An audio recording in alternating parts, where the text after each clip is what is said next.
अरू पार्टीका नेताहरू चुइक्क पनि बोलिरहेका थिएनन्। हो, हाम्रो त्यो अडान जुन हो त्यो अडानलाई हामीले मर्न दिनु हुँदैन। हामी कहिले पनि विदेशी हस्तक्षेपको सामुन्नेमा झुक्ने छैनौँ। यो हाम्रो अडान हो।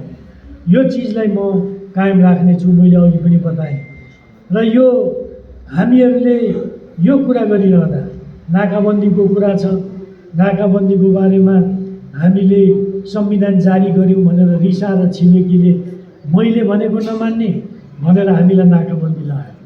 त्यो नाकाबन्दीको सामुन्नेमा सिङ्गै देशलाई एकताबद्ध बनाएर त्यो नाकाबन्दीको विरुद्धमा प्रतिवादमा उठाउने को भन्दा नेकपा एमालेको नेता केपी शर्मा ओलीले गर्नुभयो। त्यस कारणले म के भन्न चाहन्छु भने हाम्रो त्यो अडान कायम रहन्छ। त्यसमा हामी कहिले पनि पछि हट्ने छैनौँ।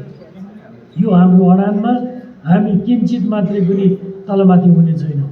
अरू कुन म तपाईँहरूलाई भन्न चाहन्छु, यति बेला यो सभामा फलाना पार्टीकाले गरेन भनेर मैले टोक्नुभन्दा पनि एमालेले त गर्यो, तर अरू कुन पार्टीका मान्छेले चुसम्म बोले यो सबै हामी विचार गर्न सक्छौँ। त्यस कारणले नेकपा एमालेको यो अडानको रक्षा गर्नु, त्यसको प्रतिरक्षा गर्नु, त्यसको पक्षमा उभिनु, जनतालाई त्यसको पक्षमा गोलबन्द गर्नु हाम्रो कर्तव्य हो। त्यो कर्तव्य पुरा गर्ने काममा म अग्रपङ्क्तिमा उभिनेछु। यो मेरो वचनबद्धता हो। यो सँगसँगै मैले अघि भन्दै थिएँ, हामीहरू विकास निर्माणका कुराहरूमा जुन अभियान त्यही नाकाबन्दीको बेलामा हाम्रै पार्टीको अगुवाईमा सरकार भएको बेलामा उत्तर दक्षिणका राजमार्गहरू बनाउने कामको प्रारम्भ गरियो। मदन भण्डारी राजमार्गको कुराको अगाडि बढाउने काम गरियो। हुलाकी राजमार्ग निर्माण गर्ने काम गरियो। यो हाम्रै पालामा भएको। हामी गर्वका साथ यो कुरा भन्न सक्छौँ, नेकपा एमालेको नेतृत्वमा यी चिजहरू भए। हामीहरू विदेशी शक्तिका सामुन्नेमा झुक्दैनौँ। हाम्रो देशलाई स्वाधीन स्वतन्त्र राख्नको लागि जे कुरा गर्नुपर्ने हो सिङ्गै देशका जनतालाई गोलबन्द गरेर हामीहरू यो कुरा गर्नेछौँ। यो हाम्रो प्रतिबद्धता हो। यो सँगसँगै म तपाईँलाई भन्न चाहन्छु, यो क्षेत्रको प्रतिनिधि भएको नाताले अब तिमी यो ठाउँमा जितिसकेपछि, विजय प्राप्त गरेपछि के गर्छौ? हिजो हामीले निर्वाचन कहिले जित्यौँ, कहिले जित्न सकेनौँ।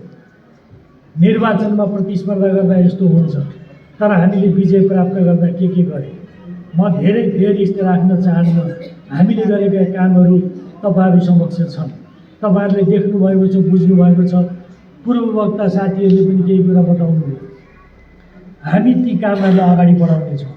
एउटै मात्रै, म यो निर्वाचन क्षेत्रमा यही काठमाडौँको यही 5 नम्बर क्षेत्रमा बसोबास गरेको लगभग 40 वर्ष भयो। म कहीँबाट आएको व्यक्ति होइन, म यहीँको बासिन्दाको रूपमा रहँदै आएको छु। योभन्दा बाहेक मेरो अन्त कहीँ थाक थलो छैन। म यहीँको बासिन्दा हुँ। मैले यो कुरा किन भनेको भने एउटा सानो उदाहरण, त्यही टोखाको चण्डेश्वरीबाट बुढा नीलकण्ठ आउनको लागि हामीलाई कस्तो एउटा अप्ठ्यारो अवस्था थियो। त्यो चिज कसको पालामा भयो? पछि निर्वाचित हुने प्रतिनिधिले हामी नआएको बेलामा के गर्नु तपाईँहरूको सामुन्नेमा छ। यी चिजहरूलाई हेर्न सकिन्छ, बुझ्न सकिन्छ। म केही कुरा तपाईँहरूसित यो बुढा नीलकण्ठको साथीहरूको सामुन्नेमा म केही कुरा उल्लेख गर्न चाहन्छु। म निर्वाचित हुँदाखेरि, म प्रतिनिधि हुँदाखेरि मैले गर्ने कामका केही टिपोटहरू म सुनाउन चाहन्छु। जस्तो भनौँ, यो खानेपानीको सिङ्गै काठमाडौँको लागि खानेपानीको मुहानको रूपमा रहेको यो बुढा नीलकण्ठ शिवपुरी क्षेत्र, यहाँको पानीलाई व्यवस्थित गर्ने र यहाँका जनताले उपभोग गर्ने हिसाबले यसलाई व्यवस्थित बनाउने काममा मैले अगुवाई गर्नेछु। यसको जिम्मा मैले लिनेछु। म यो वचन दिन चाहन्छु। यो सँगसँगै हामीले जुन पर्यटकीय गन्तव्य स्थल हुन सक्ने ठाउँहरू छन् यसमा यो नागद्वार, विष्णुद्वारदेखि लिएर गुफाहरू अनेक छन्। यसलाई व्यवस्थित बनाउने कुराको जिम्मा लिनेछु। यसको मैले यो प्रतिबद्धता दिन चाहन्छु। यो सँगसँगै बुढा नीलकण्ठ मन्दिर जो छ, यो मन्दिर हाम्रै टोलमा, हाम्रै गाउँमा, हाम्रै छिमेकमा भएको कारणले हामीलाई केही नलाग्न सक्छ, तर यो विश्व सम्पदा सूचीमा पर्ने महत्त्वपूर्ण मन्दिर हो। यसको त्यही ढङ्गले यसको संरक्षण गर्ने काममा जे गर्नुपर्ने हो, यसको गुण योजना बनाएर अगाडि बढाउने काममा म जिम्मा लिनेछु। यो मेरो प्रतिबद्धता हो।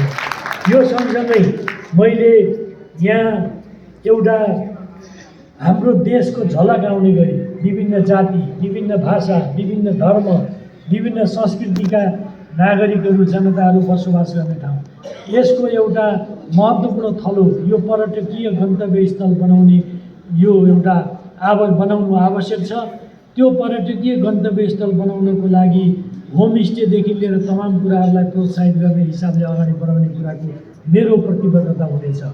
आज बुढा नीलकण्ठको यो निर्वाचन परिचालन कमिटीको घोषणा कार्यक्रममा उपस्थित हुनुभएका सबै साथीहरूलाई म भन्न चाहन्छु, यी कामहरू मैले यहाँको प्रतिनिधित्व गरिरहँदा यी कामहरूलाई उच्च प्राथमिकताका साथ गर्नेछु। म तपाईँहरू समक्ष त्यस कारणले के भन्न खोजेको भने